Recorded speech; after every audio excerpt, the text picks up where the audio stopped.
안녕하세요. 매일경제 뉴욕 특파원 김용갑입니다. 미국에서 커피 한 잔이 간절할 때 가장 먼저 떠오르는 브랜드는 단연 스타벅스입니다. 또 던킨에서도 커피를 많이 마시는데요. 이외에도 블루보틀이나 더치 브로스 등 다양한 커피 브랜드들이 있습니다. 그리고 뉴욕이라면 선택지가 하나 더 있습니다. 바로 제 뒤로 보이는 이 블랭크 스트리트 커피입니다. 블랭크 스트리트 커피는 2020년에 창업해서 2년 만에 뉴욕시티에만 40개가 넘는 매장을 열 정도로 급성장한 곳인데요. 그들은 어떻게 이 뉴요커들의 마음을 사로잡았는지, 그리고 현재 분위기는 또 어떠한지 확인해 보도록 하겠습니다. 블랭크 커피는 테크 기업을 꿈꾸는 두 청년의 손에서 시작이 됐습니다.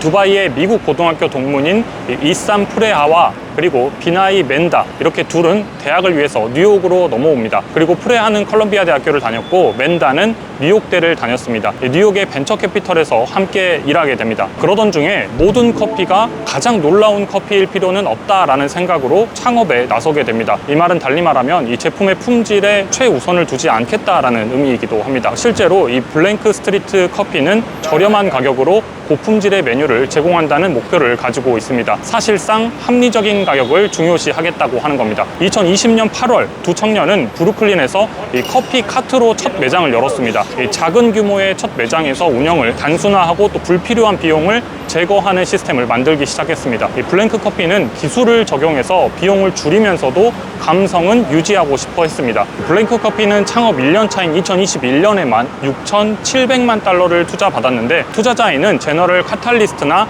타이거 글로벌 같은 유명 벤처 캐피털 펀드 등이 포함되어 있었습니다. 참고로 이 타이거 글로벌은 신발 브랜드 올버즈의 투자자이기도 합니다. 정리하자면 블랭크 커피는 월가 출신의 두 청년이 효율성에 중점을 두고 벤처 캐피털의 자금으로 창업을 한 곳입니다. 이 자금력에 힘입어 블랭크 커피는 뉴욕시티를 중심으로 성장을 했는데요.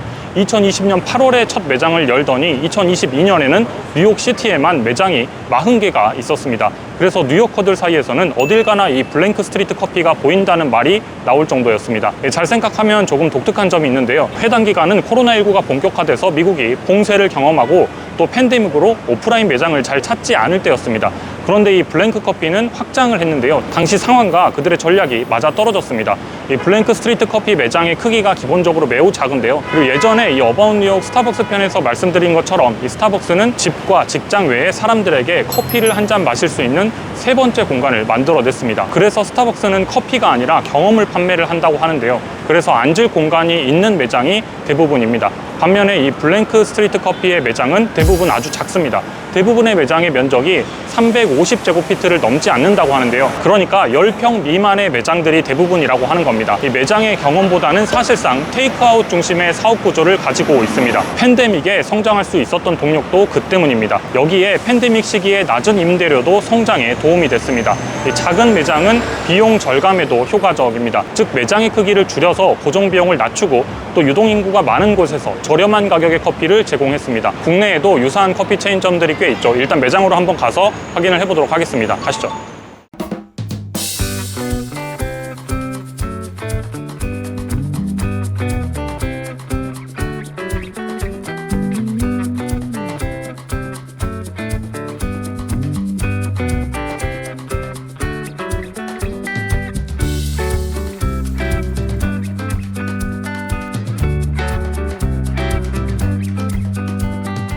저희가 매장 안으로 이제 들어와서 따뜻한 아메리카노를 한 잔 주문을 해서 왔습니다.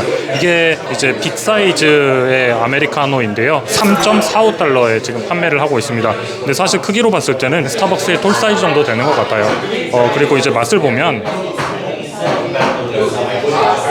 보통의 커피 맛과 그렇게 큰 차이는 잘 모르겠습니다. 실제로 창업주 이야기를 들어보면 최고의 커피는 아니지만 일반 소비자들의 이 맛의 차이를 알아내기 어려울 정도라고 이야기를 하는데요. 그러니까 일반 소비자인 제 입장에서 맛의 차이를 알아내기가 어려울 정도만 돼도 창업자들의 목적에는 부합했다라고 할 수가 있는 거죠. 그리고 이제 커피 원두뿐만 아니라 이 커피를 제조하는 방식에서도 동일한 이 생각들이 담겨 있는데요. 사람이 만든 카푸치노와 기계로 만든 카푸치노의 차이를 일반인들은 구별을 할 수 없다는 취지에서 기계를 도입을 합니다. 그래서 기계에 의존을 해서 이 매장의 속도를 높였습니다. 블랭크 스트리트 커피의 매장의 효율화의 핵심은 바로 이 에버시스 커피 머신인데요. 이들이 사용하는 에스프레소 머신은 버튼 이렇게 클릭만으로도 1시간에 700개의 에스프레소를 만들 수가 있습니다. 물론 기계값이 조금 비싸기는 한데 한 개에 $50,000 정도에 판매가 된다고 합니다. 그런데 지금 이 매장에서 사용되고 있는 머신은 제가 지금 말씀드린 것보다는 조금 더 작은 머신이더라고요. 미국의 인건비를 생각하면 이게 한 개에 $50,000라고 하는 가격이 그렇게 비싼 가격은 아닙니다. 이렇게 기계를 도입을 해서 매장당 평균 인력을 2명으로 낮췄습니다. 실제로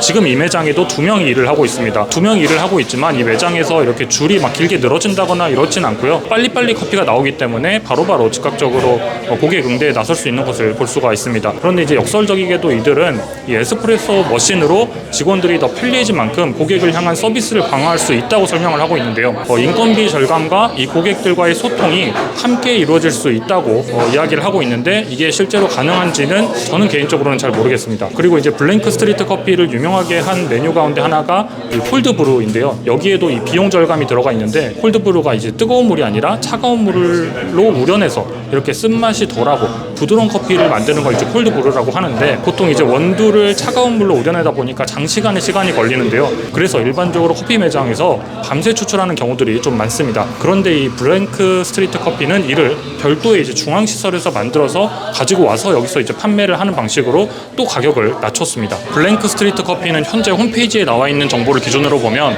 이 뉴욕시에 31개, 그리고 이 브루클린에 7개, 보스턴에 5개, 워싱턴 DC에 3개, 그리고 영국에 33개가 있습니다. 이렇게 총 79개의 매장을 보유를 하고 있는데요. 그런데 이 블랭크 스트리트 커피의 급격한 성장은 이 블루보틀처럼 인기에 기반했다기보다는 월가의 자본력에 기반했습니다. 그런데 문제는 이제 소비자들의 반응인데요. 블랭크 스트리트 커피가 동네의 감성 커피숍인 줄 알았으나 사실 알고 보니 벤처 캐피탈의 돈으로 급성장한 커피숍이다 라는 것을 사람들이 알게 되면서 점점 이 커피숍을 부정적인 시선으로 바라보기 시작했습니다. 그래서 뉴요커들 사이에서는 스타벅스가 도시를 다 차지했다고 비판하는 경우들이 종종 있는데 제2의 스타벅스로 더 빠르게 성장해서 작은 커피숍들을 다 없애버리는 거 아닌가 우려를 했습니다. 그래서 이 뉴욕에서 블랭크 스트리트 커피의 인기는 생각보다 빠르게 변화했습니다. 뉴욕시티의 일부 매장은 또 문을 닫았습니다. 그러면서 효율성을 추구한 창업자가 새롭게 꺼낸 카드가 하나는 구독 모델인데요. 역시나 보통의 이 커피숍 창업자들과는 마인드 자체가 다른 듯합니다. 이들은 이렇게 주당 $18를 내면 주에 14잔을 먹을 수 있는 구독 모델을 가지고 있습니다. 여러 명이 활용하지 못하도록 2시간마다 한 잔이라는 제한이 있기는 한데요. 그러니까 즉 하루에 2잔씩 7일을 마실 수 있는 수준입니다. 창업자들이 이야기를 해왔던 하루에 2번 마시는 괜찮은 커피라고 하는 이 목적에 부합하는 전략입니다. 그래서 이 구독 모델을 위해서는 어딜 가서도 만날 수 있을 정도로 매장의 숫자가 필요해 보이기는 합니다.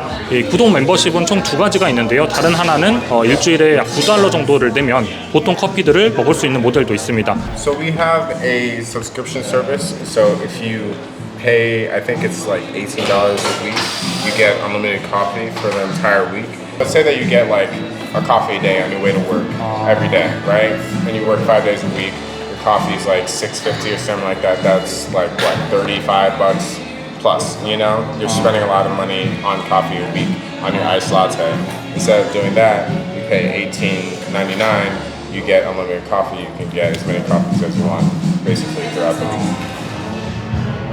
이 구독 모델이 본격화되면 고객들의 방문은 더 잦아질 수밖에 없는데요. 아무래도 이 빨리 커피를 내릴 수 있는 머신이 있기 때문에 또 가능한 모델이 아닌가 싶습니다. 장기적으로는 결국 고객의 30%에서 40%까지는 구독 프로그램이 차지하게 될 것이라고 예상을 하고 있는데요. 그런데 이 초반에는 과도한 수요를 막기 위해서 현재 이 숫자를 제한하고 있습니다. 그래서 가입을 하고 싶다고 해서 구독을 바로 할 수 있는 것은 또 아닙니다. 대기를 걸어야 이 대기 내 순서가 오면 가입을 할 수가 있습니다. 급격하게 이 매장 수를 늘린 이후에 구독 부문에서는 또 이렇게 속도 조절을 하는 모습이 확인이 되고 있습니다. 그리고 이제 최근의 변화 가운데 하나는 조금 더 오래 머물 수 있는 매장들을 열고 있다는 건데요. 지금 저희가 있는 매장도 그렇습니다. 평수도 제가 말씀드렸던 것보다 조금 더 크고 그리고 앉을 수 있는 좌석들도 몇 개 있는 곳입니다. 그리고 이제 커피 가격에 부담이 되지 않는 선에서는 매장의 규모를 키운다는 생각을 가지고 있습니다. 또 새로운 지역으로 또 영업 범위를 넓히고 있는데 런던에서의 성장이 대표적입니다. 그리고 이 또 워싱턴 DC와 보스턴에서도 확장을 하고 있는데요. 또 런던에서 성장을 하고 있는 있는 배경으로는 이 MZ 세대들이 커피보다는 달콤한 음료를 좀 더 선호하는 현상에 기반해서 또 여기서도 시그니처 음료들을 많이 판매하고 있는데요. 이것도 이제 시그니처 음료 중에 하나인데 매장 자체가 라떼로 좀 유명해진 곳이기도 합니다. 라떼 관련된 음료들도 많고 말차와 관련된 음료들도 많은데요. 좀 예쁘게 생긴 말차 같은 것들도 꽤 많이 있습니다. 비싸지만 공간과 경험을 판매하는 스타벅스와 저렴하지만 맛이 없는 던킨의 커피, 그리고 이 둘의 사이를 파고들어서 저렴하지만 괜찮은 커피라는 브랜드 브랭크 스트리트 커피의 도전은 속도를 조절하면서 여전히 진행 중입니다. 이 도전이 성공으로 끝날지 아니면 점차 문을 닫게 될지 궁금해집니다. 오늘 영상 재밌게 보셨다면 매경 월가월부 구독과 좋아요, 댓글까지 부탁드리겠습니다. 감사합니다.